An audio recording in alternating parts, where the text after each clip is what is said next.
Question one, it says y is equal to x plus 1 all to the 5.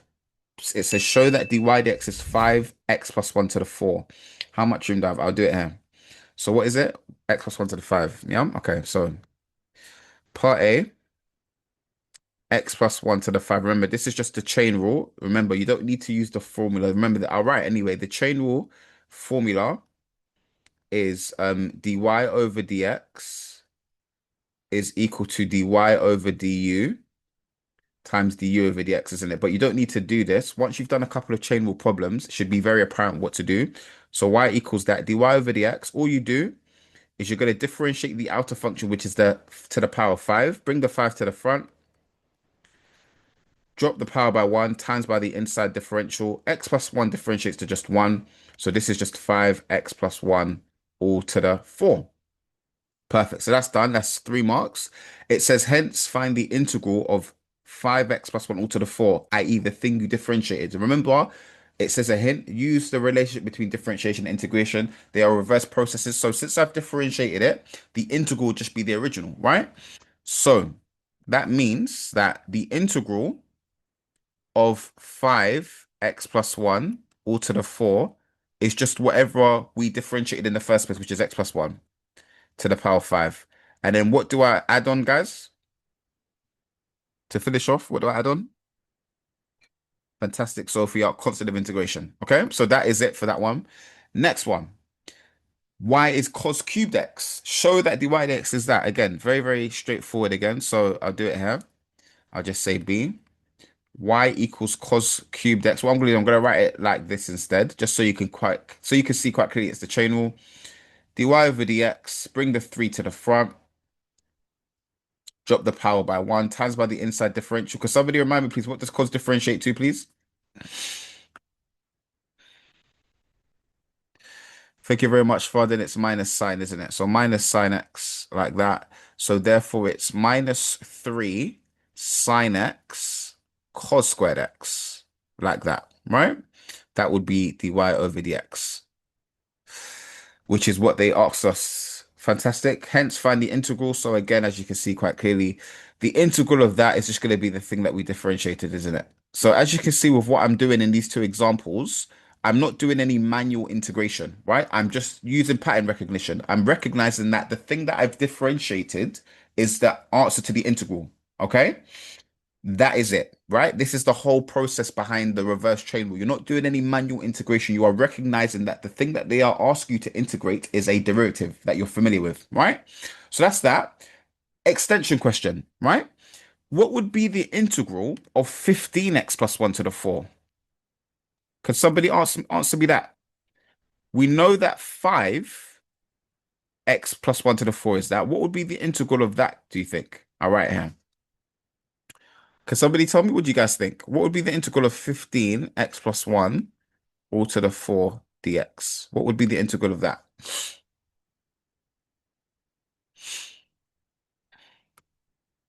Exactly. Fantastic. What is the relationship between the two integrals, right? Well, the only difference between this one and that one is there's a constant. It's been multiplied by 3. It's tripled in size. So you just triple your integral in size. So it's going to literally be 3x plus 1 all to the 5 plus c. Does that make sense, guys? This is super, super critical when we're doing these types of questions. I want everybody to tell me yes or no. Yeah, good. Fantastic. So again, with that being said, what was the extension for this one? Okay, so what would the answer to this one be then, guys? What is the integral of this? I forgot to put the plus c here, by the way. What is the integral of this?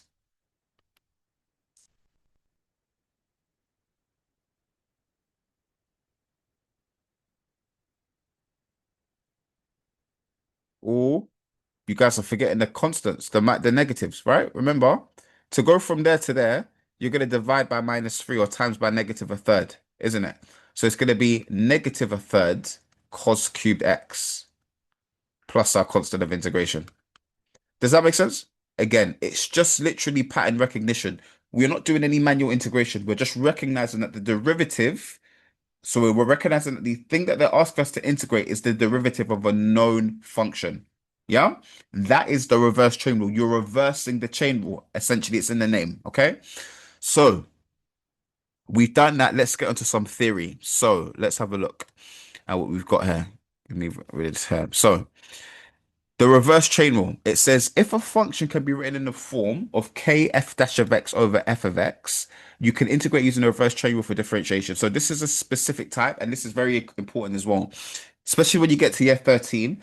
If they ever ask you to integrate a fraction, always look to recognize uh to see if there's a connection between the denominator and the numerator. How do you know what sine x and cos x differentiates, please? I haven't learned this yet. Okay, yeah. So we did this a couple of weeks ago. So remember, guys, when we're differentiating sine and cosine, there's a quick table you could use. So I'm gonna write this. I'm gonna write s. I'm gonna write c. I'm gonna write minus s. I'm gonna write minus c. To differentiate, you go down, d dx. To integrate, you go up. So for example, if I want to differentiate sine x, you go down. S stands for sine. You go down to 1 by cos. Yeah. If, for example, I want to integrate minus cosine, minus cosine is there. I'm going up because I'm integrating. It's going to go to minus sine. If you're at the top or bottom, for example, if I want to integrate sine, I go up. I go all the way back down to the bottom. Yeah. So the integral of sine is equal to minus cosine. Does that make sense? Yeah, it's just a table that you can use. S minus C. Go down, differentiate, go up, integrate. Okay. Yeah, good. Brilliant. So going back to this.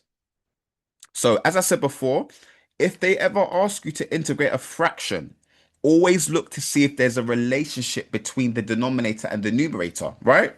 So with this one here, it says we need to integrate 2x of x squared plus 1. So let's actually get the general rule first, right? Now, firstly, generally speaking, have you guys done natural logarithm differentiation? I'll show you. This is the rule here that you're going to need to learn. You can write this down. If I've got y is equal to the ln of some function of x, like that, then dy dx is always equal to f dash of x over f of x. How many of you guys have seen this before? Put yes if you have, put no if you haven't.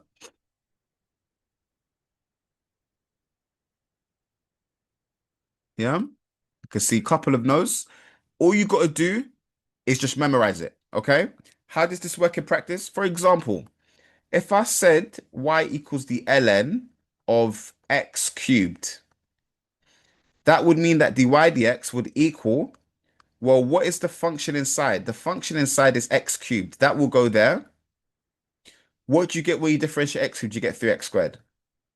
So this will be the answer. You can simplify this down further, but you could try like that. Yeah? Does that make sense, guys? That is literally it. Yeah? Everybody happy with that? Want everyone to say yes or no again? Yeah? So immediately, if I said, for example, have we done, I don't know if we've done 10. I can't remember. No, I don't think we have. But anyways, I'll just show you this quickly, yeah? Y equals tan x, right? dy over dx is equal to sec squared. This is the derivative for tan, right? It's sec squared. So for example, let's say I had y is equal to the ln of tan x, like that. Then dy over dx is just simply going to be the denominator is always the argument, the original function. The numerator is the derivative. That is it. Does that make sense? Yeah.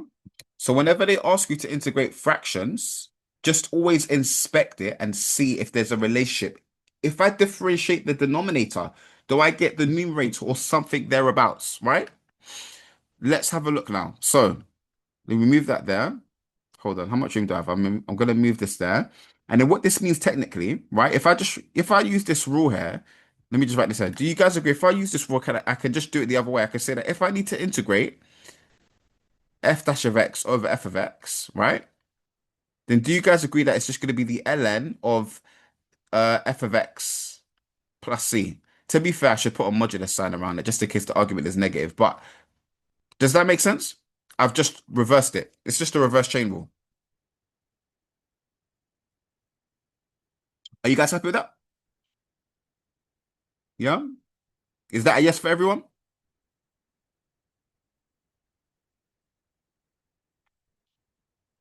Good. Okay. So this one, it says find the integral of 2x over x squared plus 2x over x squared plus 1. Immediately, when I look at the denominator, x squared plus 1, if I differentiate that, that is 2x, right? That is the exact numerator. So for me, this is just the rule, f dash of x over f of x, right? 2x on the top, x squared plus 1 on the bottom. This integrates to become the ln of x squared plus 1 plus c. Does that make sense? Does that make sense? Happy with that?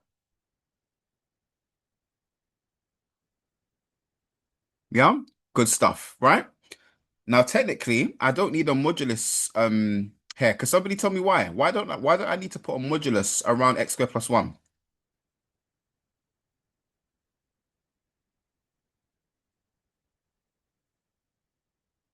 Think about why exactly.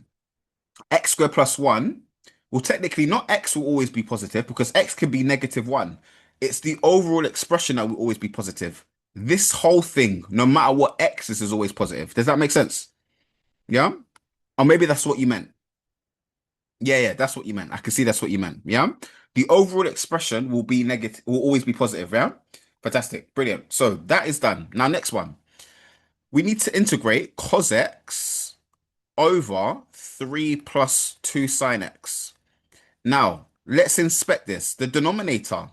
Let's differentiate the denominator. Can somebody tell me what do I get when I differentiate 3 plus 2 sine x, please?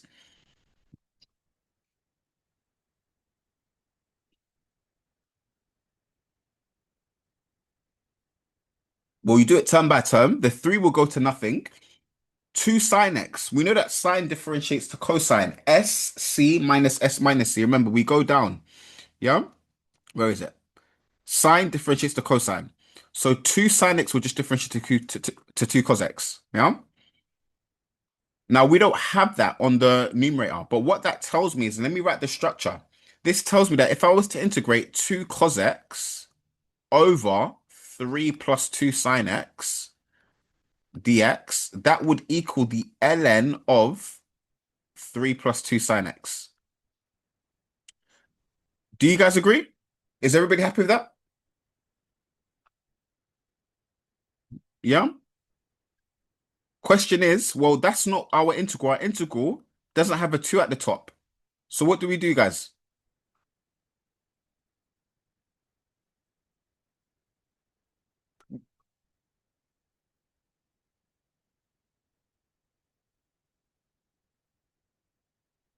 Exactly, you half it, right? You just divide it by 2. Times it by a half, times it by a half, like that. So it's going to be 1 half ln 3 plus 2 sine x, like that, plus c. Does that make sense, guys?